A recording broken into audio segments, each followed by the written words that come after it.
Alright, so hey, my name is Asniel Rojas Caldero, and I'm from Corozal, Puerto Rico. So right now, I'm in the Army Reserves, and 6 years, right now in March. And also, I have a part-time in Walmart. Alright, I have a lot of hobbies. It's not like I do them every day, but like, every once in a while I do them and it's fun. Well, for me, I like to go kayaking, I like to go fishing, I like the beach. I love the movies. I love that. I could go every day. I don't go every day, but I could go every day.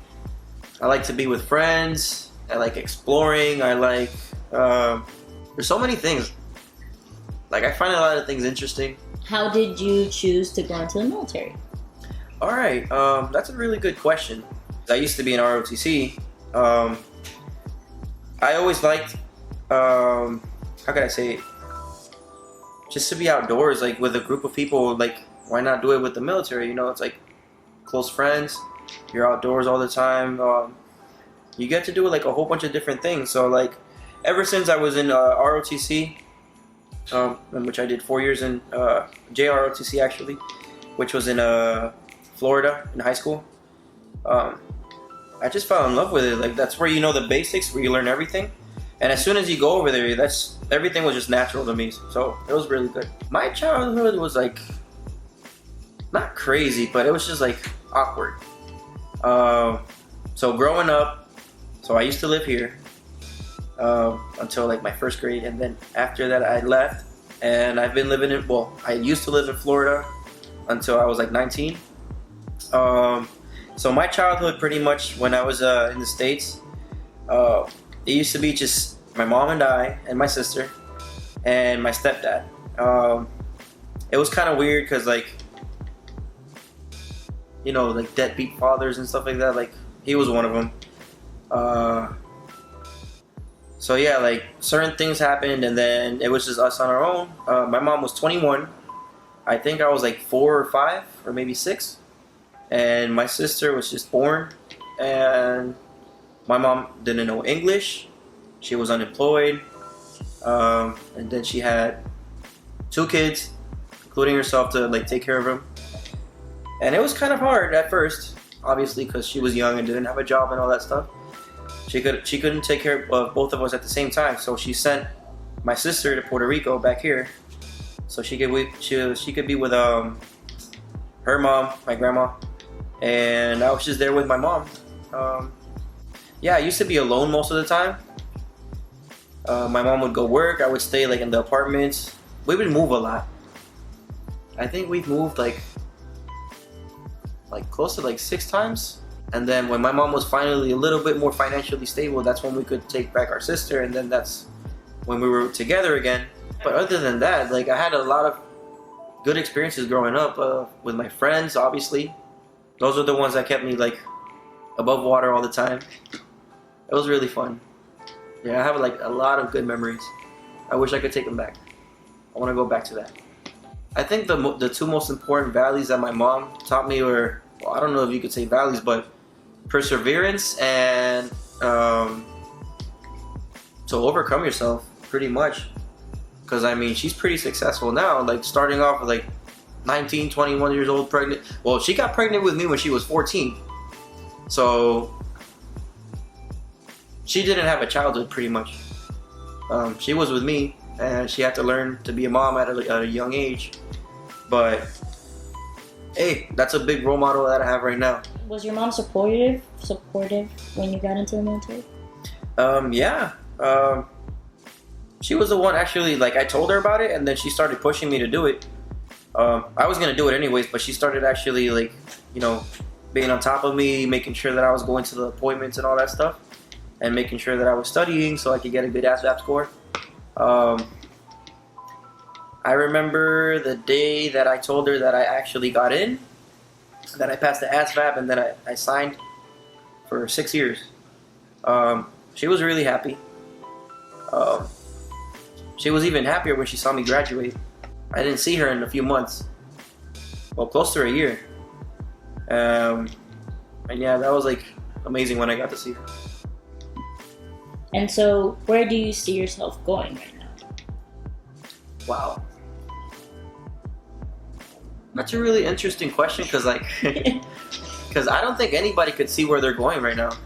Because life can tend to, go any way it wants. You're a big influence in life, but you also have to remember life molds you. So right now, where I see myself basically is where I want to see myself is with a family. I want to be financially stable. I want to keep going, pursuing my career in the military. I'll probably do more than 20 years. That's my main focus right now. If I could go back in time and I would see myself strictly going into college, I would give myself a big slap in the back of the head and actually would tell myself to focus, to actually stay on track with my things, to not procrastinate, because that's what I do a lot. What else? I mean, I would change so many things, not just with college, but in life in general. I wouldn't have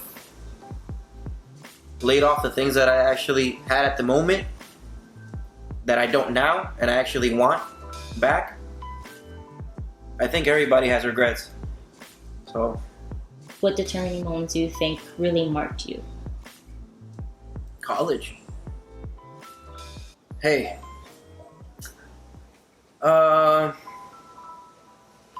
Right now in college, I'm not in a good situation where I think that I am being successful. But I'm still here. A lot of people would have quit a long time ago. Like any other college student, I'm in debt, but that's still not making me quit. I'm still here. I plan on finishing up. That's about it. I really want to finish. I want to get this over with. And actually, because I think it was an interesting story when you told me a long time ago about how you chose what you're currently studying. Oh, God. As soon as I got here to Puerto Rico, they told me to go study something. So I went to the Interamericana website. I checked what different programs they had and all that stuff, different classes. And pretty much it was a spin the wheel type of thing for me. Same thing for the military, choosing a job. I basically closed my eyes and then, all right, that one. And hey, I landed in in the private pilot program, and I'm still here. I'm pretty random. Those who know me, I'm really random. Very, very. That you have very strong ideals and opinions. All right. And that doesn't really appeal to everyone. Yeah. So, for one, how did you find yourself in this position where you're open about your opinions? And how do you overcome the pushback from other people? We fear the truth, but then we take up the lies like it was nothing. Like, I don't know why people like to eat up lies. I don't like to live up by that, especially by the current situation we're facing in the United States, and especially over here with all these problems going on. I guess you could say my opinions are really far right, because there's like a divide in the U.S. with the left and the right. I guess my opinions would be far right, and then I have some thoughts and opinions that are actually kind of like in the other point of view, but pretty much like I don't turn people down. If you have a different opinion from me, then it's normal. You have an opinion, but I expect the same respect back, because if I have a certain opinion about something, about who should I vote for, abortion regulations and all that stuff, like marijuana, no marijuana, I expect to get like respect back, So I'm not afraid to say what I think, because if that's upsetting you or offending you, that's not me saying something to offend you. That's simply I'm stating a fact and then you being offended by it. So I'm not influencing nothing. I'm not harming you. I'm not insulting you. I'm not doing anything to you. I'm just stating the facts and what drives me. If you want to take it however you want to take it, it's fine. But yeah, I'm not scared to like go into certain topics that would take a lot of criticism. I've gotten a lot of backfire because a lot of people, like especially here in Puerto Rico, just because a group of people heard what this person said, they don't want to look up facts. They don't want to look up information. They just want to be ignorant, and they just want to be taking that person's opinion as their own when it shouldn't be like that.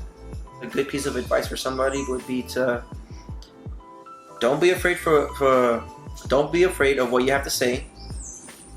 Do what you think is right. Always be there for people, even if nobody's there for you. Look for something to motivate you all the time, because I know it sucks being unmotivated all the time. It's annoying. Another thing I'm annoyed by. But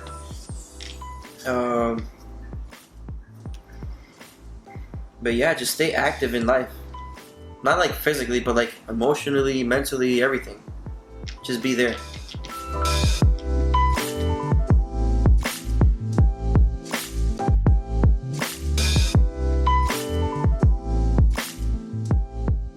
First of all, thank you for watching. And we just wanted to say that we're entirely grateful for all of the support that we've received. And we're very, very excited for what's to come for Science, Failure, and Soul. Remember that on Instagram, we basically post about what we're up to or when we're publishing, exactly when we publish something. And just feel free to follow us and just be up to speed to what we're doing. We also have our YouTube channel where all of our videos are posted, and of course, the blog. Feel free to go by the blog, comment, like, learn about each person. On each blog post, we add information that isn't necessarily present in the video. So if you want to contact a specific person that you saw in a video, you'll find all the information there. And in addition to that, in the blog, you'll also see that we have an email, sciencefailureandsoul@gmail.com. And we also have a section where you can contact us. Feel free to send over constructive criticism, collaboration ideas, and of course, just as I normally say, make this space whatever you want it to be. As always, many blessings, and may the force be with you.